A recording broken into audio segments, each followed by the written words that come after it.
خطے میں کسی گوشے میں کسی ملک میں کسی کوچے میں کسی نگر میں کسی نگر میں ایک ادنا درجے کا بھی مسلمان لا الہ الا اللہ محمد رسول اللہ پڑھنے والا ہوگا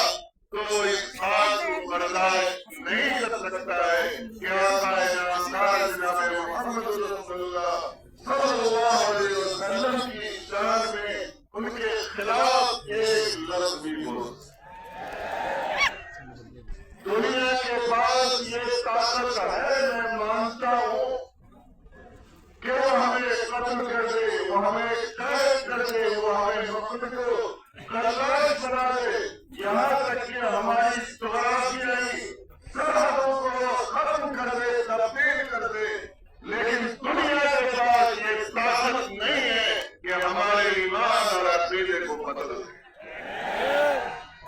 دنیا کے پاس کسی سپر پاور کے پاس یہ طاقت نہیں ہے کہ جناب محمد رسول اللہ صلی اللہ علیہ وسلم کی شان اکبر میں ایک قول کھڑی کرے۔ میں اس منچ سے جو بین الاقوامی منچ ہے ساری دنیا کو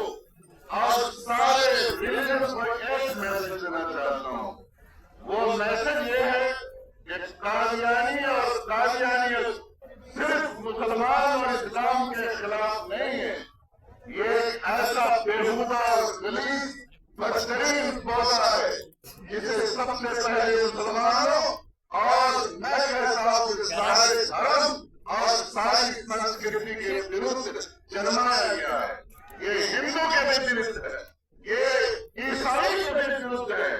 یہ آپ کو جین کے بھی ورودھ ہے، یہ سکھ کے بھی ورودھ ہے، کیونکہ یہ کبھی کہتا ہے کہ میں کرشن ہوں، کبھی کہتا ہے کہ میں عیسیٰ ہوں، کبھی کچھ کہتا ہے کبھی کچھ کہتا ہے۔ میں کہتا ہوں اس منچ سے سارے سنسار میں یہ میسج آئے کہ سارے دھرم والے مل کر کے، سارے دین والے مل کر کے اس فتنے کا مقابلہ کریں، اسپیشلی انڈین سب کانٹیننٹ اور میں اپنے دیش میں نیپال میں اپنی حکومت کو یہ بات کہتا ہوں۔ اور میں ایک انفارمیشن یا بڑے لوگ ہیں،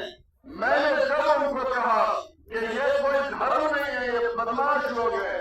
یہ راشٹروادی تتو ہیں، یہ راشٹر ورودھی ہیں، دیش ورودھی ہیں، یہ ایسے لوگ ہیں جن سے آپ کو بچنا ضروری ہے۔ جو آدمی اپنا ایمان بیچ سکتا ہے وہ راشٹر بھی بیچ سکتا ہے، راشٹریتا کو بھی بیچ سکتا ہے۔ اس لیے آپ لوگ سچیت ہوئیے۔ ہماری ہوم منسٹری نے، ہماری وزارت داخلہ نے، ہمارے پاس 77 ڈسٹرکٹ ہے،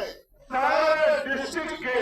سیکورٹی چیف کو لیٹر لکھا کہ جمعیت علماء نیپال نے جو بات کہی ہے اس پر تم لوگ دھیان دو۔ آپ کو ماشاءاللہ یہاں 200 ملین ہے، قادیانیوں کو چھپنے کی جگہ